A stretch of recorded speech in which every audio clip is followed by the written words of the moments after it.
Hello student, তোমরা যারা ক্যালকাটা ইউনিভার্সিটির আন্ডারে থার্ড সেমিস্টারের ছাত্রছাত্রী আছো এবং তোমাদের রাষ্ট্রবিজ্ঞান সাবজেক্টে অনার্স আছে, তোমাদের জন্য আজকের ক্লাসটা খুবই গুরুত্বপূর্ণ। আজকের ক্লাসে তোমাদের ডিএসসিসি 4 পেপার থেকে একটি গুরুত্বপূর্ণ বড় প্রশ্নের উত্তর নিয়ে আলোচনা করব। প্রশ্নটা আছে, ভারতের যে কোনো একটি রাজনৈতিক দলের মতাদর্শ ও কর্মসূচি আলোচনা করো। প্রথমেই দেখো ইন্ট্রোডাকশন অর্থাৎ ভূমিকা আছে। কি বলা হচ্ছে সেখানে দেখো, ভারতে গণতান্ত্রিক প্রেক্ষাপটে রাজনৈতিক দলগুলো দেশের প্রশাসনিক ও রাজনৈতিক কাঠামোয় গুরুত্বপূর্ণ অংশ হিসাবে কাজ করে। তাহলে কি, ভারতের যে গণতান্ত্রিক প্রেক্ষাপট তাতে রাজনৈতিক দলগুলো দেশের প্রশাসনিক ও রাজনৈতিক কাঠামোর একটি গুরুত্বপূর্ণ অংশ।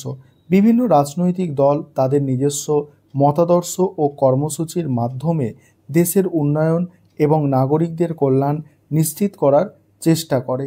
এদের মধ্যে জনতা পার্টি অর্থাৎ বিজেপি, ঠিক আছে, ভারতীয় জনতা পার্টি অর্থাৎ বিজেপি একটি প্রধান দল, যা বর্তমানে ভারতের কেন্দ্রীয় সরকারে নেতৃত্ব দিচ্ছে।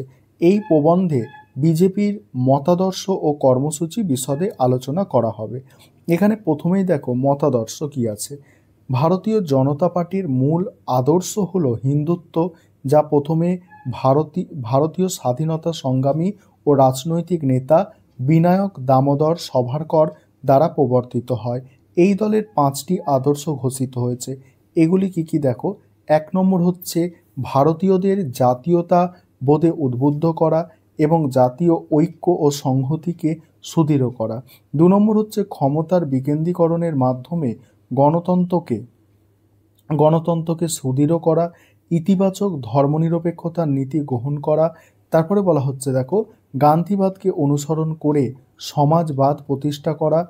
তারপরে হচ্ছে সামাজিক ও রাজনৈতিক ক্ষেত্রে যে অবক্ষয় দেখা দিয়েছে তার প্রতিরোধ করতে মূল্যায়নের মানে মূল্যায়নের রাজনীতি প্রতিষ্ঠা করা। সহজ কথায় এই দলের আদর্শ হলো ভারতীয় দর্শন ও চিন্তাধারাকে অনুসরণ করে জাতীয় ঐক্য গড়ে তোলা এবং গান্ধীবাদী সমাজবাদ প্রতিষ্ঠা করা। এবারে আছে দেখো পরের যে মেন পয়েন্ট আছে, দেখো পরের পয়েন্ট হচ্ছে বিজেপি এর কর্মসূচি কি আছে। দেখো, ভারতীয় জনতা পার্টির কর্মসূচি ও নীতিমালাগুলি তাদের নির্বাচনী ইস্তেহার বা ম্যানিফেস্টোর মাধ্যমে পরিষ্কারভাবে উপস্থাপন করা হয়। দলের কর্মসূচির মূল স্তম্ভগুলি নিম্নরূপ। 1 নম্বর পয়েন্ট হচ্ছে দেখো, জাতীয় নিরাপত্তা ও প্রতিরক্ষা। এখানে কি বলা হচ্ছে দেখো, বিজেপি সবসময় জাতীয় নিরাপত্তা ও প্রতিরক্ষাকে অগ্রাধিকার দেয়। সন্ত্রাসবাদ, বিচ্ছিন্নতাবাদ এবং সীমান্ত নিরাপত্তা ইস্যুতে কঠোর পদক্ষেপ গ্রহণের পক্ষে দলটি দেশের সশস্ত্র বাহিনীকে আধুনিকীকরণ এবং প্রতিরক্ষা ব্যবস্থাকে শক্তিশালী করার জন্য বিজেপি বিভিন্ন পদক্ষেপ গ্রহণ করেছে। 2 নম্বর হচ্ছে অর্থনৈতিক সংস্কার ও আত্মনির্ভর Bharat.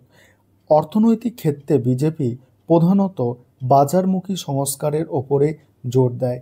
Make in India, digital India, আত্মনির্ভরশীল ভারত প্রভৃতি কর্মসূচির মাধ্যমে দেশীয় উৎপাদন বৃদ্ধি, প্রযুক্তিগত উন্নয়ন এবং দেশকে একটি আন্তর্জাতিক অর্থনৈতিক কেন্দ্র হিসাবে গড়ে তোলার চেষ্টা করা হচ্ছে। ছোট এবং মাঝারি শিল্পের উন্নয়নের জন্য বিশেষ নীতিমালা গ্রহণ করা হয়েছে, যাতে দেশে কর্মসংস্থান বৃদ্ধি পায়। পরের পয়েন্টগুলো আলোচনা করব, তার আগে একটা বিষয় তোমাদের বলার আছে। তোমাদের জন্য অনলাইন কোচিং ক্লাস চলছে। তোমরা যদি কেউ পেড ব্যাচে অ্যাডমিশন নিতে ইচ্ছুক থাকো, এই নম্বরে যোগাযোগ করতে পারো 912300005218। এই নম্বরে তোমরা যোগাযোগ করে পেড ব্যাচে অ্যাডমিশন নিতে পারো। আমাদের সপ্তাহে 3 দিন করে ক্লাস হয় এবং পার মান্থ 600 টাকা করে ফিস নেওয়া হয়।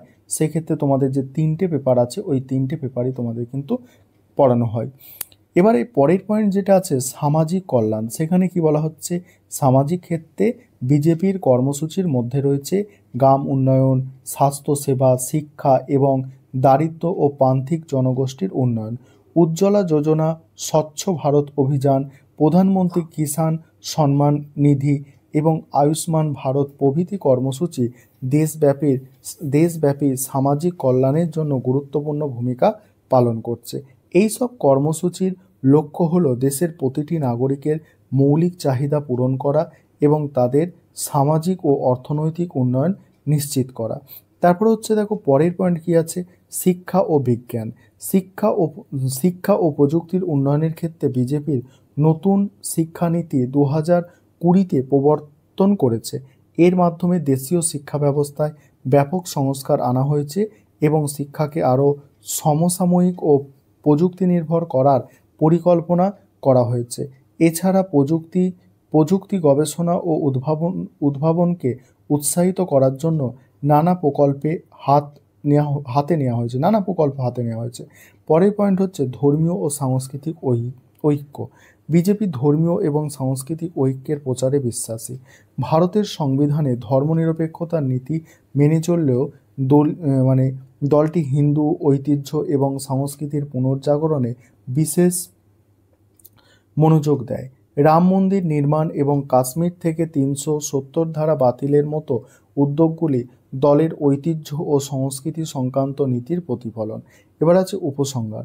ভারতীয় জনতা পার্টির মতাদর্শ এবং কর্মসূচি জাতীয় সমাজে এক বিস্তৃত পরিসরে প্রতিনিধিত্ব করে।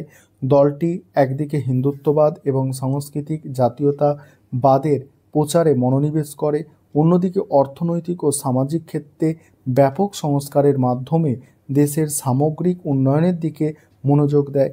বিজেপির এই নীতি এবং কর্মসূচিগুলি দেশের উন্নয়নকে একটি নতুন দিগন্ত নিয়ে যাওয়ার জন্য পরিকল্পিত, যা ভারতকে একটি শক্তিশালী ও আত্মনির্ভর রাষ্ট্র হিসাবে প্রতিষ্ঠা করতে সহায়ক। এই ছিল তোমাদের আজকের ক্লাস।